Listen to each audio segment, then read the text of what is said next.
向こうにある廃墟が気になっちゃうな。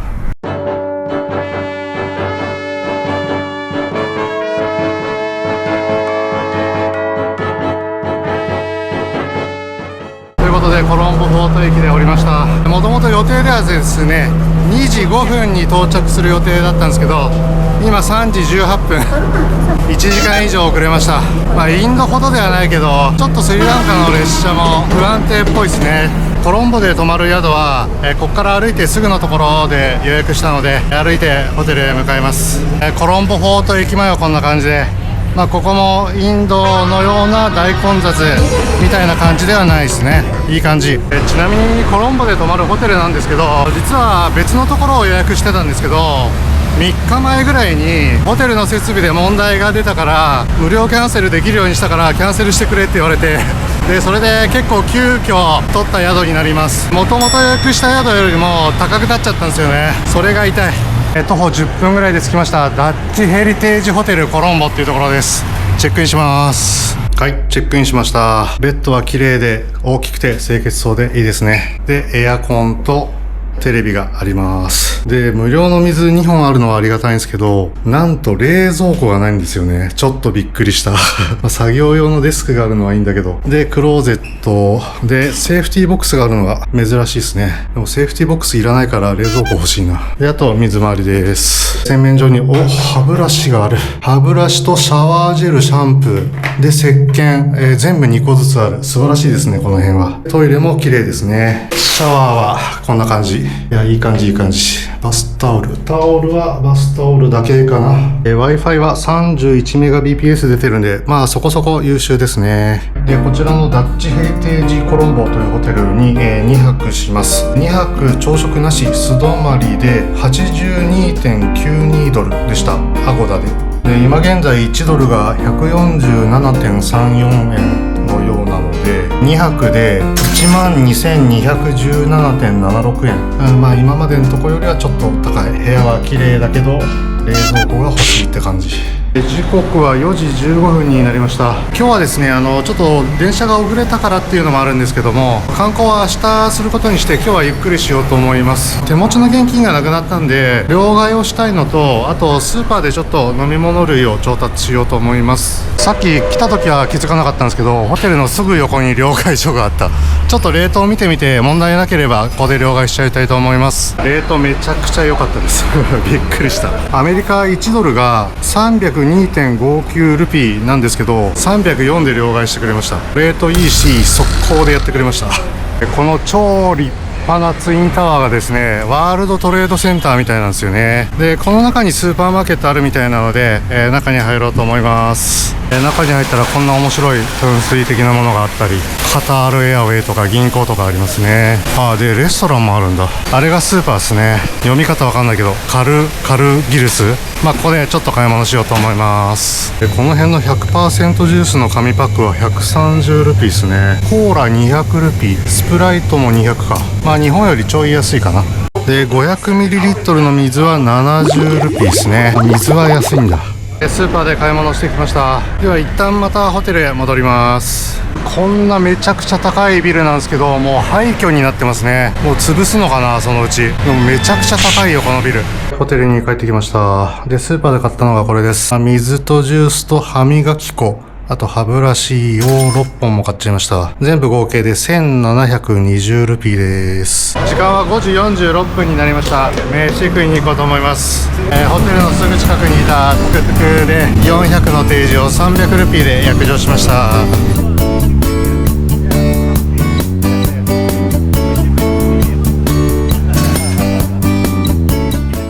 はい、300ルピーで連れてきてもらいました。で来たのがですねスリランカでも最大級らしいんですけど、ワンガレフェイスモールというショッピングモールになります。たまにはというか久々に、近代的な感じのところで飯食おうかなと思います。ただですね今5時53分なんですけど、このショッピングモールの目の前がビーチになっていて、でちょうど夕日の時間なんで飯食う前にショッピングモール入る前にちょっとビーチ側行ってみようと思います。この辺は公園にもなってるようですごい広々としてますね。で夕日めちゃくちゃ綺麗なんだけど、何あれ超綺麗じゃない？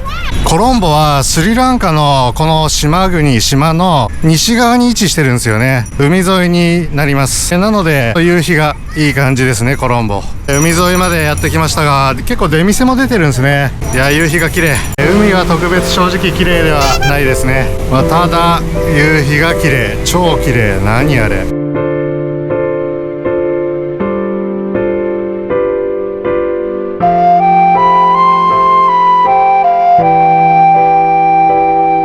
今ちょうど6時なんですけども、太陽沈んじゃいましたね。めちゃくちゃ綺麗だったな。出店のチェックをしたいので海岸沿いをちょっと歩いてみましょうか。だからエビせんべいみたいな感じですね。スナック類とか、あれは綿菓子ですかね。でこれはドーサっぽいか、ドーサとかドーナツっぽいもの。あとこれもまたエビせんみたいなやつ。この辺は観光客というよりは地元の人っぽい人が多いですよね。憩いの場って感じで、あとさっきから子供たちがたこ揚げしてんだよね。たこ揚げ見えます？めちゃくちゃいい雰囲気。この辺、この海岸沿いの道のなんかちょっと一個下がったこの道もお店がずらーっと並んでる。でもこの辺はドリンクとあとお菓子だね、お菓子系。はい、ということで、改めましてあちらの高級ショッピングモール行こうと思います。空港のような荷物検査、厳重な荷物検査がありまして、中に入っていきます。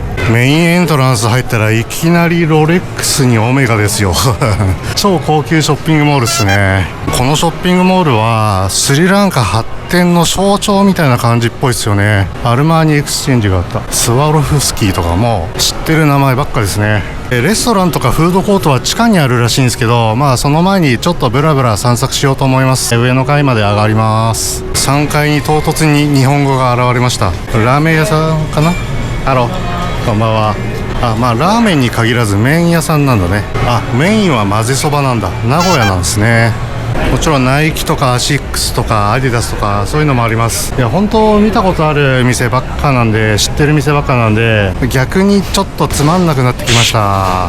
唯一面白いのはこれがあることでしょうか。日本の床屋のサインですね。でここ散髪屋さんみたいですね。やっぱりこれを見たのは今までで日本とサウジアラビアとスリランカです。ニックナックという日本語カタカナが書かれてますが、日本にこんなお店ありましたっけ？私は知りません。はい、ということでフードコートとレストランが集まってるという地下に行こうと思います。はい、地下にやってきました。フードスタジオってなんだ？ちょっとこの辺見てみましょう。麺屋さん美味しそう。中華かな。いいね。こんな奥にもあったんだ。いいですね。めちゃくちゃ雰囲気いいですよ。東京食堂だって。チキンテリヤキ2100ルピー、エビの天ぷら2200。面白いな。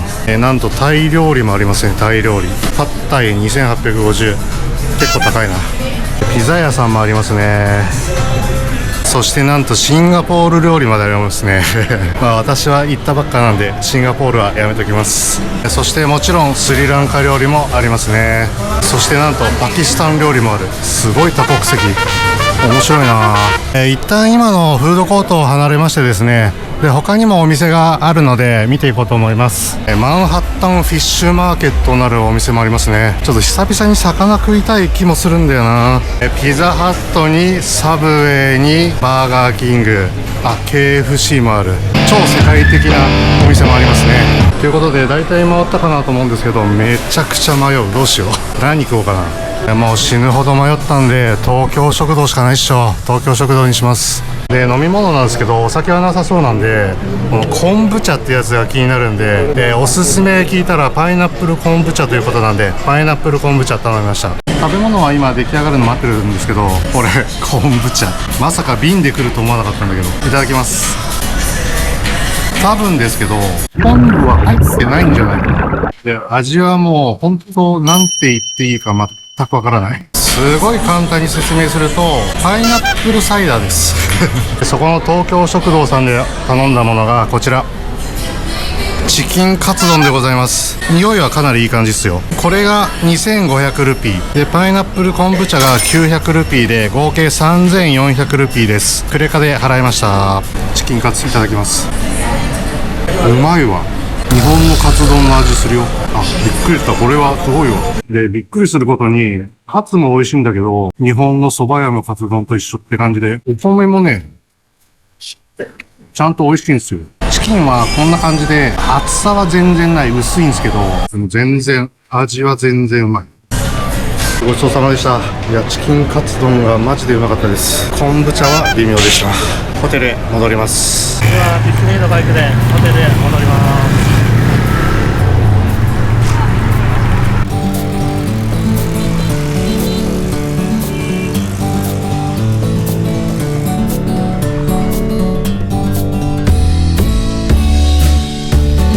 すごい形のビルですね。そしてあの塔も綺麗です。いや、スリランカすごいな。かなり発展してきてるんじゃない？多分。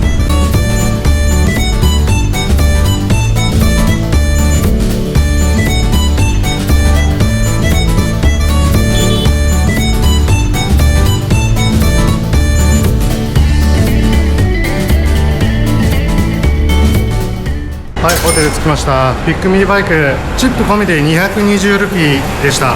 で、時間がまだ7時半なんですけど、自分で洗濯をしたりしたいと思いますので、今日はこのまま休もうと思います。明日はコロンボ市内を観光します。それでは、おやすみなさい。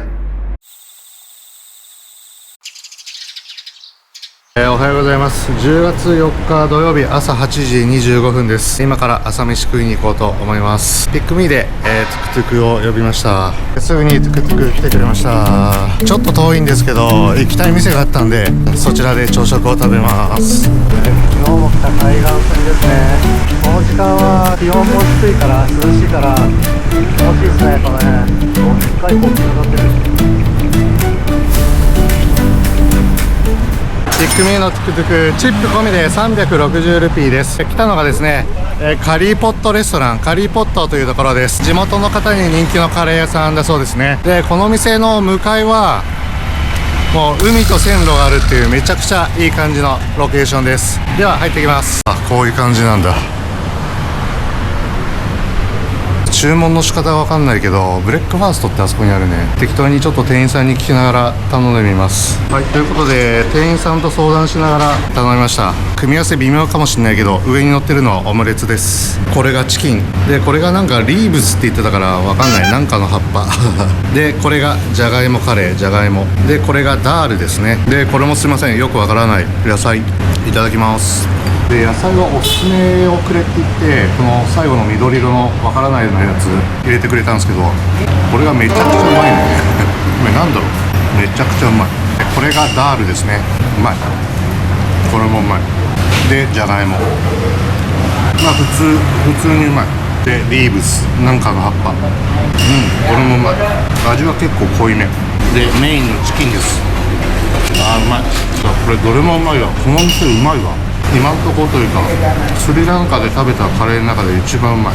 で、ちなみにシーフード、魚とかエビもあるんですけど、それを食いたかったんですけど、両方とも今ないって言われちゃって、昼に来たらあるよって言われたんですけど、でも味めちゃくちゃどれもうまいです。ごちそうさまです。めちゃくちゃうまかったです。お会計1000ルピーでした。もう今まで食べたスリランカ料理の中で一番うまかったですね。ではですね、また一旦ホテルへ帰ろうと思うんですけど、雨降ってんだよねまあでもトゥクトゥク乗っちゃえば関係ないか。ピックミーでトゥクトゥク呼ぼうと思います。はい、ピックミーでトゥクトゥクすぐ来てくれました。雨が降ってなかったらちょっと海岸線沿い、線路沿いちょっと散歩しようかと思ったんですけど、このままホテルへ帰ろうと思います。ホテル着きました。チップ込みで300ルピーでした。では、ちょっとシャワー浴びたりして、また出かける準備をしようと思います。ちょっと時間かかっちゃいましたけど、11時12分、観光に出かけます。最初にちょっと遠めの場所を行こうと思います。ピックミーで今トゥクトゥクを呼んでるとこです。ということでピックミーで呼んだトゥクトゥクで向かいます。結構遠いから30分ぐらいかかるかな。相変わらずちょっと天気が微妙で、雨降らないことを祈ります。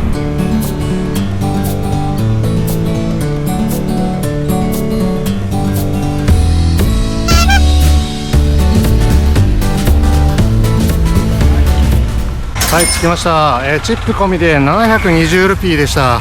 着いたのがですね、ケラニア・ラジャ・マハー・ヴィハーラというお寺なんですけども、仏教寺院なんですけども、ここはですね、お釈迦様、ブッダが訪れたということで有名なところですね。結構聖地に近いような場所のようです。ただ雨雨が降ってます。でこちらが入り口ですね。で入り口の前には結構出店が多いです。出店といってもあれか、花屋さんが多いですね。仏教寺院に捧げる花屋さんですね。ではこちらから入っていこうと思います。でおそらくここから先は靴を脱がなきゃいけないですね。結構雨降ってるから嫌だなどうしようかな。いいか、脱ぐか。はい、ということで靴を預かってもらいました。お釈迦様が訪れた、ブッダが訪れた由緒正しき寺院ですね。こちら敷地内に入っていきます。こちらの寺院は、やはり由緒正しき神聖な場所ということで、世界遺産の候補に今なってるみたいですね。だからもしかしたらそのうち世界遺産にこうなるかもしれないですね。信者の皆さんがお祈りをしてますね。で奥にある木は菩提樹っていうことになるんでしょうか。そしてこの立派な建物が本堂みたいなところですかね。中入ってみましょう。一番奥には立派な仏像がありますね。でこちらには金ピカな鐘があります。ここでも皆さんお祈りをしてますね。そしてこちらが一番奥に鎮座する仏像です。ここがお祈りのメインの場所になるんでしょう。すごい神聖な感じがする。そして横にはこのような綺麗な絵が描かれてますね。いつ頃描かれたものなんでしょうか。で逆サイドにはこのような絵が描かれております。すごい綺麗な絵だな。そして本堂の側面にはなかなか大きい涅槃仏がいますね。透明に近いレースで囲われてはいますが、そしてここは本堂の真ん中中央部分になるんですけど、壁から天井からすごい絵が飾られてて、この辺には像もいますね。いやすごい細かな装飾がされてます。今本堂出てきました。観光客は皆無ですね。地元の熱心な仏教徒の方々ばかりです。そして本堂の隣にはこんな立派なドーム型の仏塔になるのかな。こちらも入ってみましょう。すいません、ここは中に入るような場所じゃなかったみたいです。どこからも入れなさそうですね。こちら本堂の外壁なんですけど、こんな感じですごい細かい装飾になってましたね。象がいたりとか、子供のような象がいたりとか、上はダチョウ、アヒル、こんな感じですごい細かい装飾になってます。奥の方に建物はちっちゃいけどすごい人がいる場所があったんで入ってみます。中はこういう感じになってますね。今布がかかってるけど奥には何かがあるのかな。でなぜかスイカ等のフルーツが振る舞われてます。なぜでしょうか。そこまで広い場所ではなかったので、以上になります。次の目的地へ行こうと思います。で靴預かってくれたおっちゃんに寄付してくれって言われたので20ルピーだけ入れてきました。いやちょっと相変わらず雨が降ってますね。であとちょっと雷も鳴り出したんで茶でもしばきに行きます。結構20分ぐらい経ってやっと捕まえました。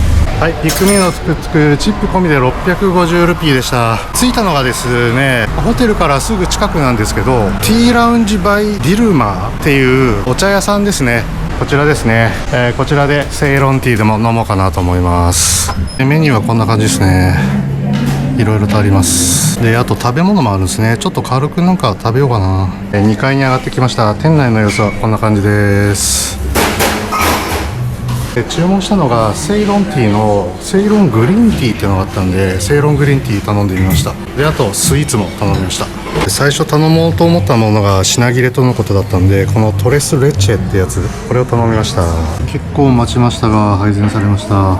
セイロングリーンティー、この黄色の砂時計落ちたら飲めってことでしたね。あとこれがスイーツトレスレチェだっけ。いただきます。セイロングリーンティーいただきます。香りいいっすね。美味しい。シーギリアで飲んだのは紅茶だったから、こっちはグリーンティーだから紅茶ほどの甘い香りはないけど、でも美味しいです。セイロンティー有名なだけあります。そして私には珍しくスイーツです。いただきます。下に甘いミルクがめちゃくちゃ入ってて、それにスポンジケーキが使ってる感じですね。めちゃくちゃ甘い。美味しいです。ごちそうさまでした。お会計2299ルピーでした。では、観光再開します。またピックミーでトゥクトゥク呼びます。すぐ近くにいたトゥクトゥクとマッチングできたんで速攻で捕まりました。はい、着きました。トゥクトゥクチップ込みで320ルピーでした。で着いたのがナショナルミュージアム、コロンボナショナルミュージアムになります。Google マップだと日本語でスリランカ国立博物館ってなってますね。ただ英語だとコロンボナショナルミュージアムとなってます。すげえ立派な建物っすね。入場料こちらですね、1200ルピーか。でコンボチケットもあるみたいですね。ナチュラルヒストリーミュージアムっていうのがあるんですね。それと一緒だと1500みたいです。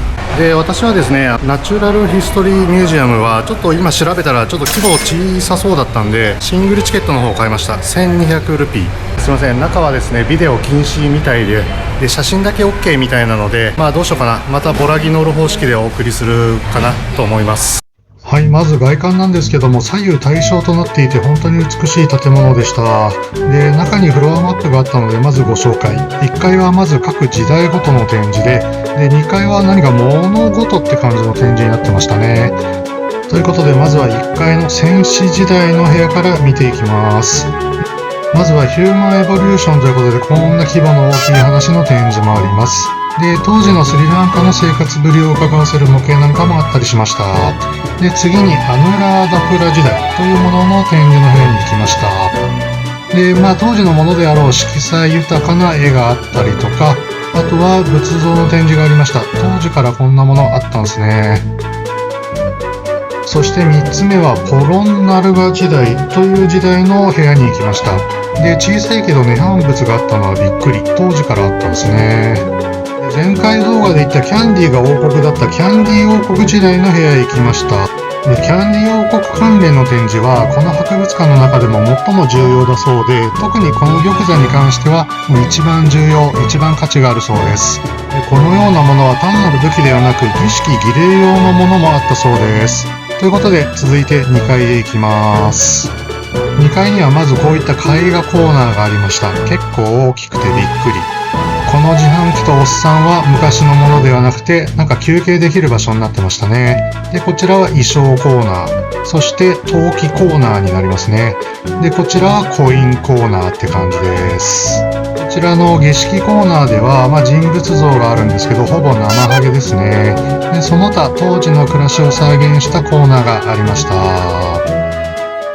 はい、今ミュージアムから出てきました。思ってたよりも全然広くて規模が大きくて良かったですね。スリランカに初めて来る人とかで歴史に興味ある方はおすすめですね。いいと思います。それでは次の場所へ向かおうと思うんですけども、雨が結構降ってきたのでちょっとどうしようか考え中です。雨だけど気にせず観光しようと思います。ピックミーでまたトゥクトゥク捕まえました。はい、サクッと着きました。チップ込みで240ルピーでした。で着いたのがインデペンデンススクエア、独立広場になります。スリランカは1948年2月4日にイギリスからの植民地支配から独立を果たしました。その独立を記念してこちらの独立広場インデペンデンススクエアができたそうです。であの像は独立のために貢献した英雄の方だそうですね。この英雄の方の正面に回ってきました。でこちらの像はですね、スリランカ初代首相で建国の父とも呼ばれているDS セナナヤケさんという方だそうです。で先ほどまで私がいたこの建物は独立記念館だそうですね。石柱とか回廊とかなかなか重みのある荘厳な作りをしていますね。外観も強いですけど内装もかなり凝ってる感じですよね。いやなかなかすごい建物だと思います。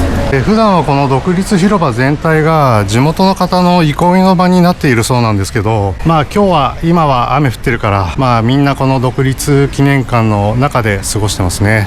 ピックミーが全然捕まらなくて流しの力車つくつく捕まえました。350でやるそうです。350ルピーで連れてきてもらいました。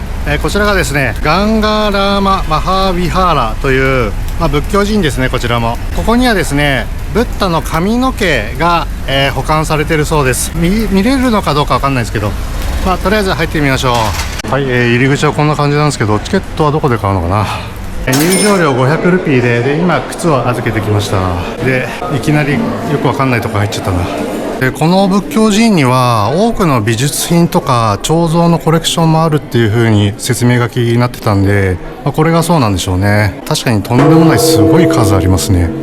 では本堂と思われるこちらの方に入っていきます。そして中央に鎮座するのがこの金ピカのものですね。でこの中にブッダの髪の毛が保管されてるらしいんですけど、多分見えない場所にあるんだろうな。一応私が見たネット情報によると、赤いうちわみたいなものの手前の中に髪の毛、ブッダの髪の毛が入っているそうです。ちょっと肉眼だとあんま見えないですね。でこのメインのところの後ろを見たらすごかった。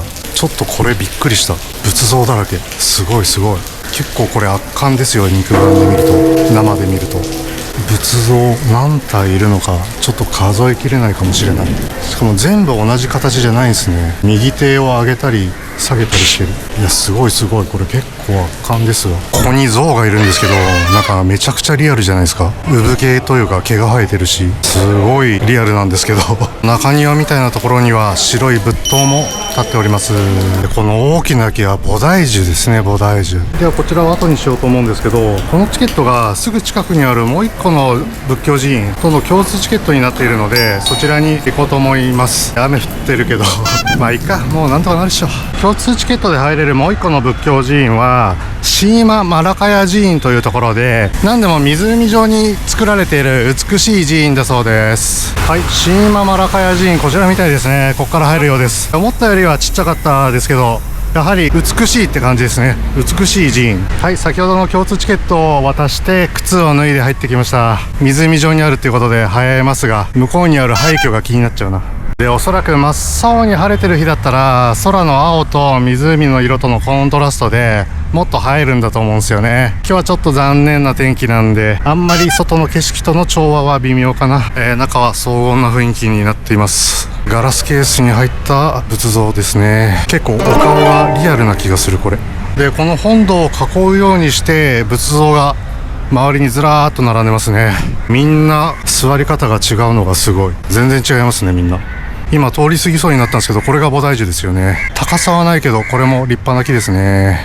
本堂の裏手側に来ましてですね、これが湖って感じです。もう湖の色が完全に緑色。こちらの寺院はかなり小規模でしたね。そろそろ後にしようと思います。今出てきました。一応ですね、しんどいけど足を洗う場所があったので拭くものはないんですけどまあ一応洗って靴を履いてきました。ピックミーでトゥクトゥク捕まえました。次の場所向かいます。